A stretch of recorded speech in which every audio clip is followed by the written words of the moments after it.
अस्सलाम वालेकुम रहमतुल्लाहि वबरकातुहू। मेरा नाम डॉक्टर असदुल्ला सुमरो है। मैं यहाँ अल्तमश जनरल हॉस्पिटल में माहिर अमराज़ क़ल्ब और हार्ट फेलियर स्पेशलिस्ट हूँ। पिछले महीने से हरकत क़ल्ब की बंदिश के ज़्यादा नमूदार होने की वजह से हम अवामुन्नास में आगही और शऊर बेदार करने के लिए मुख्तलिफ़ किस्म की वीडियोस बनाई हैं। और आज जो है वो एक डिफरेंट किस्म की जो डेटा है उसको डिस्कस कर रहे हैं कि जिसको कहते हैं हम सीप्रिक यानी CPR इंड्यूस्ड कॉन्शसनेस। अब ये बड़ा एक इंटरेस्टिंग लम्हा होता है कि जब कार्डियक अरेस्ट होता है तो उसमें दो स्ट्रेटजीज़ होती हैं। एक जो है वो CPR जो चेस्ट कंट्रैक्शन होती हैं, और जिसको आजकल नया टर्म उन्होंने दिया है कि CCR। तो CPR और CCR में थोड़ा सा फ़र्क है। CPR पुराना एक टर्म है और जिसको हम कार्डियो पल्मोनरी रिससिटेशन कहते हैं, यानी चेस्ट कंट्रैक्शन के साथ साथ हम हर 30 कंट्रैक्शन के बाद दो जो है वो ब्रेथ्स दे दें, वो चाहे ट्यूब डला हुआ हो चाहे फेस टू फेस जो है वो दो जो है वो ब्रीथ्स वगैरह देते हैं उसमें। तो इसको मिला के हम कार्डियोपल्मोनरी रिससिटेशन कहते हैं। लेकिन अब ये देखा गया है कि उसमें थोड़ा सा टाइम, क्योंकि जब हम ब्रीदिंग देते हैं तो फिर CPR में इंटरप्शन आती है, और उसमें फिर देखा गया है कि हर 30 कंट्रैक्शन के बाद अगर दो पफ देते हैं तो फिर ब्रेन जो है वो उसको खून और ऑक्सीजन की जो मिक़दार है वो कम मिलने की वजह से फिर जो न्यूरोलॉजिकल आउटकम होता है वो फिर उसमें प्रॉब्लम होता है। तो इसलिए अब अमेरिकन हार्ट एसोसिएशन जो है वो एक नया टर्म उन्होंने इंट्रोड्यूस किया है, जिसको हम CCR यानी कार्डियो सेरिब्रल रिससिटेशन, यानी आप कंटिन्यूसली हाई क्वालिटी CPR करते रहें, चेस्ट कंट्रैक्शंस करते रहें, ताकि ब्रेन जो है उसको, दिमाग को जो है वो किसी तरह से खून और ऑक्सीजन जो है वो मुतासर ना हो, क्योंकि ब्रेन ही हर चीज़ है मेनली। क्योंकि लंग्स में अभी भी कुछ ऑक्सीजन की मिक़दार रहती है कि लंग्स वो गुजारा कर सकते हैं, लेकिन ब्रेन को जो अगर खून और ऑक्सीजन ना मिले तो फिर ब्रेन जो है वो डैमेज होके और इर्रिवर्सिबल डैमेज हो जाता है। तो ये एक डिफरेंस जो है वो दोनों में है। अब ये जो चीज़ है CPR इंड्यूस कॉन्शसनेस, उसका मकसद ये है कि जब हम CPR, क्योंकि जो कार्डियक अरेस्ट होता है उसके दो मेन एग्जाम होते हैं, एक शॉकेबल होता है, दूसरा नॉन शॉकेबल होता है। जो शॉकेबल होता है उसमें वेंट्रिकुलर फिब्रिलेशन और वेंट्रिकुलर टैकीकार्डिया जो हम आगे डिस्कस करेंगे, और जो नॉन शॉकेबल होता है उसमें सिर्फ CPR की ज़रूरत पड़ती है। शॉकेबल में ये होता है कि CPR के साथ साथ जैसे ही शॉक देने वाली मशीन, जिसको हम AED कहते हैं, जैसे ही AED आ जाती है तो फिर हम पैड्स रख के और मशीन खुद बताती है। पुराने ज़माने में हमें खुद से करना पड़ता था, और अभी भी बहुत सारी जगहों पर जो है वो जहाँ AED नहीं है,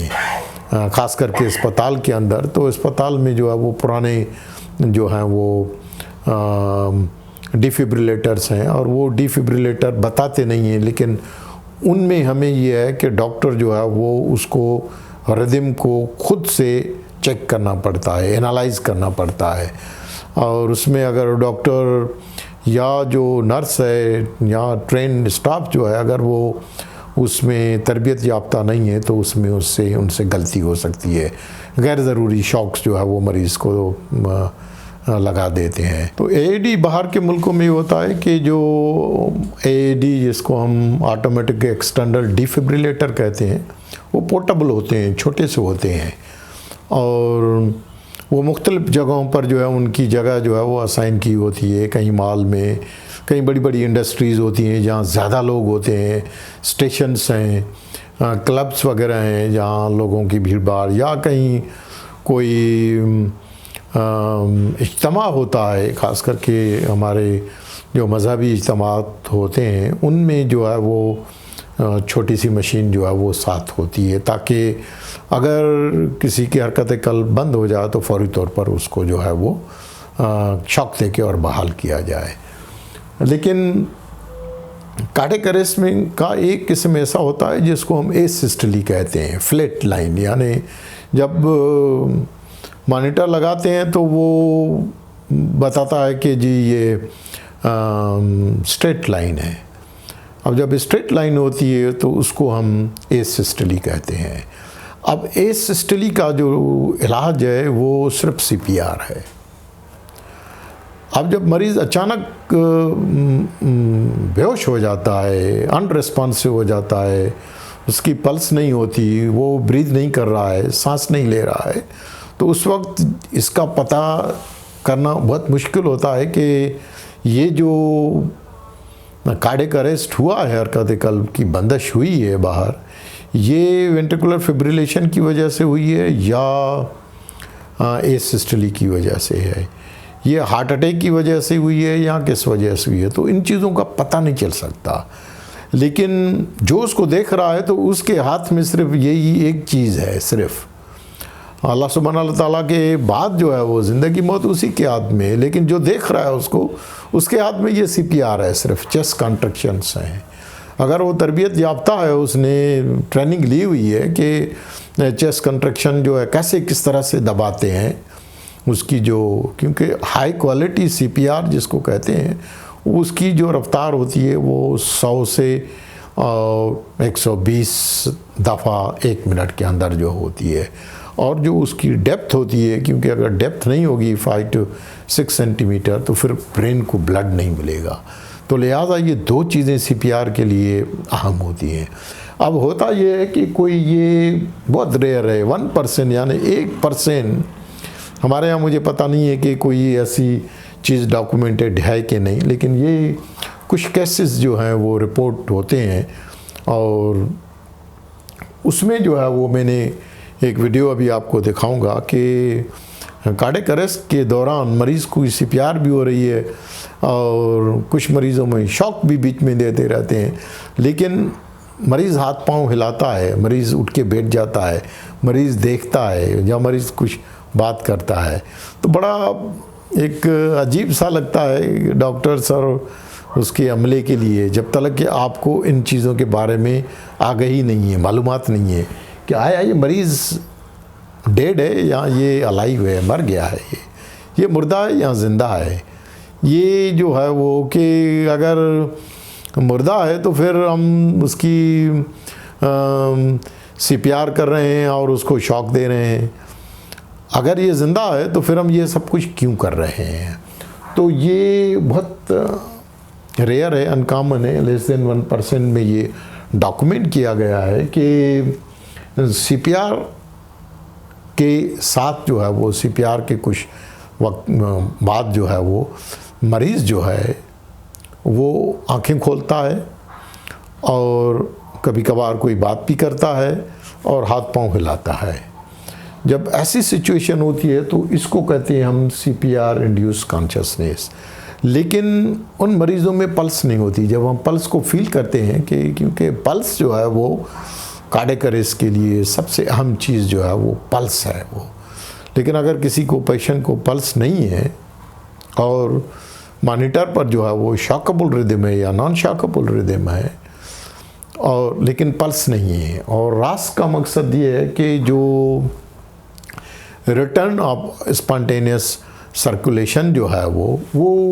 स्पॉन्टेनियस सर्कुलेशन रिटर्न नहीं हुई है, क्योंकि रास जो है ये पल्स का आना और रास के आने के बाद ही CPR को जो है वो बंद किया जाता है। तो जब तक के पेशेंट को पल्स और रिटर्न ऑफ स्पॉन्टेनियस सर्कुलेशन नहीं आती तो तब तक के CPR, या अगर किसी को शॉकेबल रिदम है तो वो शॉक देते रहते हैं। अब मसला ये पैदा होता है कि मरीज़ जो है वो अगर हाथ पांव हिला रहा है, मरीज़ देख रहा है और जो शॉक देते हैं तो शॉक का दर्द भी होता है मरीज़ों को, तो वो बड़ा एक डॉक्टर और जो हेल्थ केयर का जो स्टाफ उसमें शामिल होता है, टीम जो शामिल होती है, उनके लिए बड़ा एक अजीब और एक बड़ा कि मरीज़ को शॉक देते हैं, उस शॉक की वजह से दर्द होता है, या मरीज़ को आप CPR कर रहे हैं तो हाथों से आपको वो खींच रहा है, आपके हाथ जो है वो आपको करने नहीं देता है उसमें। तो फिर ऐसी सिचुएशन में कुछ दवाएं जो है वो देनी पड़ती हैं, ये कीटामिन के नाम से और मिडाज़ोलम। लेकिन इन दवाओं का प्रॉब्लम ये होता है कि अब सिचुएशन एक ऐसी चैलेंजिंग ऐसी होती है कि क्या चीज़ करें क्या ना करें। अगर कुछ करते हैं तो फिर भी मुश्किलात पैदा होती हैं, अगर कुछ नहीं करते हैं तो मरीज़ हिल रहा है, अगर करते हैं तो फिर मरीज़ सो जाता है। अब अगर मरीज़ सो जाएगा तो पता कैसे चले कि जो हमने शॉक दिया है या जो मरीज़ों को, तो सवाए पल्स के फिर मुश्किल हो जाती है कि वो पेशेंट जांबिर हुआ है कि नहीं हुआ है। तो डॉक्टर के लिए बड़ी एक पेचीदा जो है वो सिचुएशन होती है। लेकिन ये साइंस में ये चीज़ें जो है वो डॉक्यूमेंटेड हैं, दरियाफ्त हुई हैं कि इस किस्म की सिचुएशन होती है। तो लिहाजा जो फिजिशियंस या जो हेल्थ केयर का अमला मुझे सुन रहा है तो उनको ये चीज़, क्योंकि ये चीज़ें कॉमन नहीं हैं, तो ये चीज़ें भी हो सकती हैं और कोई भी जो है वो इस सिचुएशन से कन्फ्रंट कर सकता है। तो उसको इस चीज़ का पता हो कि ऐसी सिचुएशन अगर हो जाए तो उसमें जब तक के पल्स नहीं है और रास जो है वो अचीव नहीं किया तो उस दौरान जो है वो CPR जो है वो जारी रखनी होती है। आइए मैं इसकी एक छोटी सी वीडियो जो है आपको दिखाता हूँ कि किस तरह से CPR के दौरान जो है वो मरीज़ जो है वो कॉन्शियस हुआ है और जो है वो किस तरह से वो हाथ को जो है वो पकड़ रहा है। कार्डियक अरेस्ट का ये मरीज़ है। अब ये मरीज़ की इसकी CPR जो है वो, अब CPR के दौरान जो है वो ये मरीज़ कॉन्शियस हुआ है और जिसकी वजह से ये हाथ पांव जो है वो हिला रहा है और ये हाथ पांव हिला के, और ये पुरानी एक जो ट्रेडिशनल CPR होती थी तो उसमें हम ये CPR, अब देखें ये इन्होंने रोक लिया है CPR ने। अब ये इसको ब्रीदिंग के जो पप्स दे रही हैं तो वो उसको रोक रहा है। अब ये जो रोकना है और हिलना है, अब ये इंटरप्शन भी होती है CPR में और उसमें जो है वो मरीज़ जो है वो रोक भी रहा है इसमें। तो लिहाजा ऐसी सिचुएशन अगर अराइज़ हो कि जिसको हम CPRIC यानी CPR इंड्यूस कॉन्शियसनेस अगर हो जाए तो उसमें CPR को जो है वो नहीं छोड़ना चाहिए, CPR को जारी रखना चाहिए जब तक के पल्स ना आए और जब तक के जो है वो रास जो है वो अचीव ना करे पेशेंट। बहुत शुक्रिया।